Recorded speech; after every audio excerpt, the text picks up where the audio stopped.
The morning was normal until I saw their car parked sideways near the employee entrance. My stomach dropped before I even reached them. Mom stepped out like she owned the place, and my sister leaned on the hood like she was waiting for a runway cue. I tightened my grip on my laptop bag and kept walking. Mom blocked my path. "So, this is where you pretend you matter?" Her tone was flat, mocking, sharp. My sister smirked like she was already rehearsing a victory post. Mark, my boss, walked out behind me with his coffee, nodding politely. Mom turned toward him like she had been waiting for an audience. "She's human garbage," she said, loud enough to echo.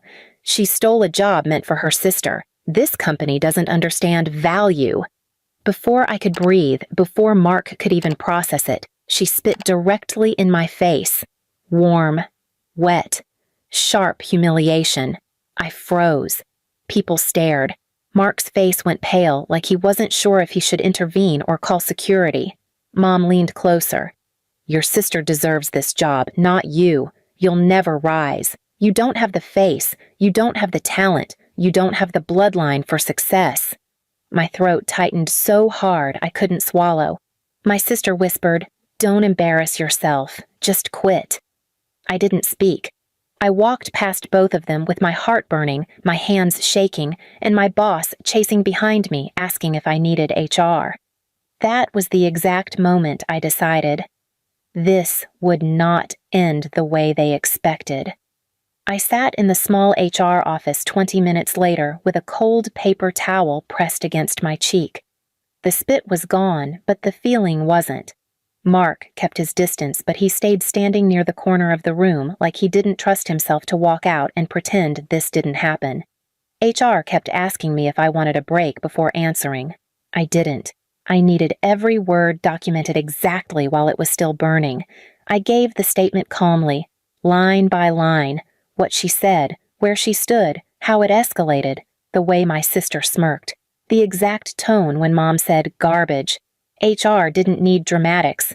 They needed accuracy. I had accuracy. After the meeting, I sat at my desk and stared at the screen while my hands hovered above the keyboard. My body still felt shaky, like it hadn't caught up to my mind yet. A coworker walked by and slid a small chocolate bar on my desk without saying anything.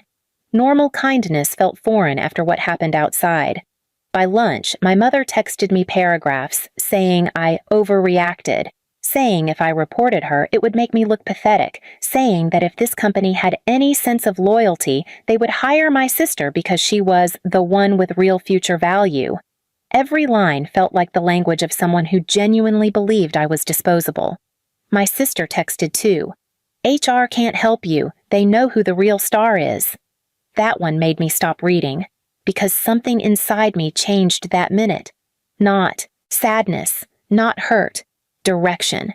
For so long, revenge for me used to mean turning away silently and building life somewhere they couldn't access. But this time was different. This wasn't private abuse inside a house. This was public, professional humiliation in front of my employer. They entered my workplace physically. They crossed boundaries legally. This time, I wasn't just surviving them. This time, I had systems that could protect me, document me, back me. This wasn't emotional revenge. This was structured consequences. After work, I went straight to a legal clinic office in the same plaza. I sat down with an advisor and explained the entire incident word for word. They told me it was workplace harassment by an external party and that I had every right to file both a restraining order and a civil claim for public defamation, especially because it happened in front of an employer. I didn't flinch.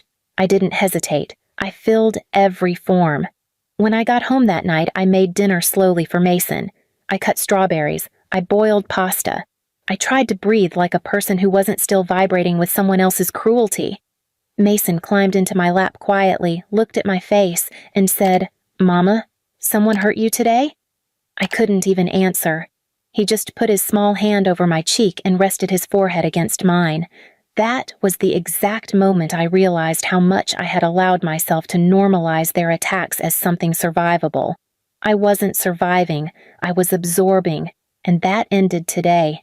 2 mornings later, HR called again. They told me they were opening an internal protection protocol. they said management backed me. They said the CEO himself read the incident report and told legal to prioritize safeguarding our employee immediately. My boss came into my office afterward, closed the door softly, and said something I never heard an adult say to me in relation to my family. "We believe you. You don't deserve this."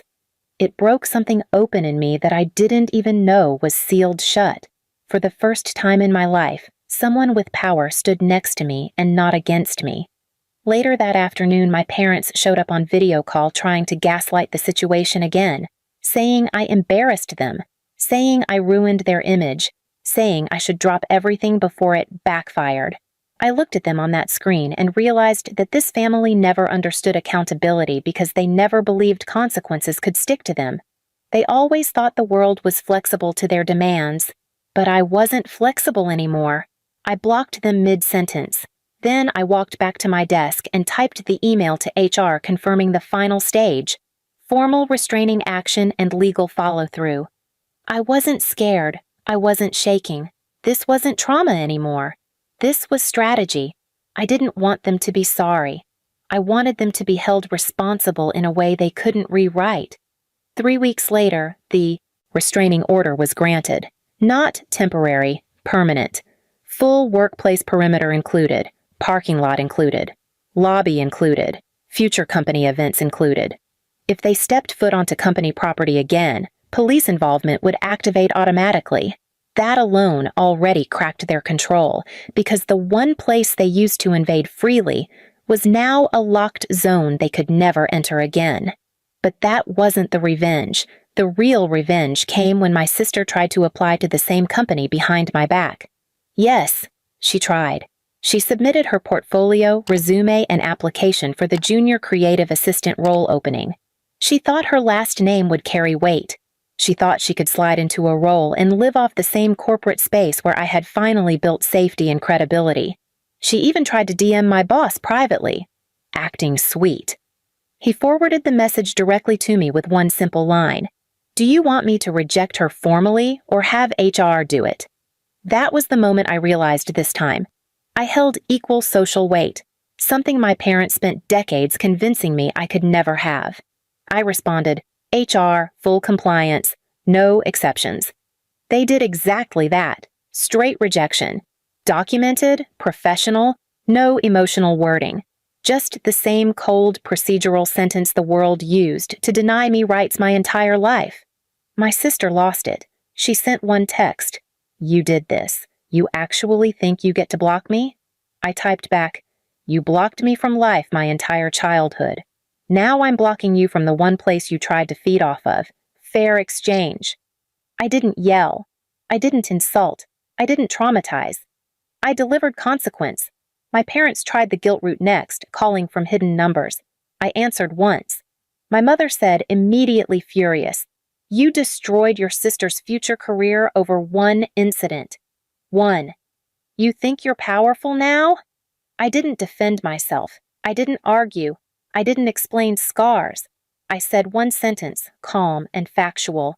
"You spit in my face in front of my employer. I simply built a world where you will never be in a position to do that again." She tried to scream.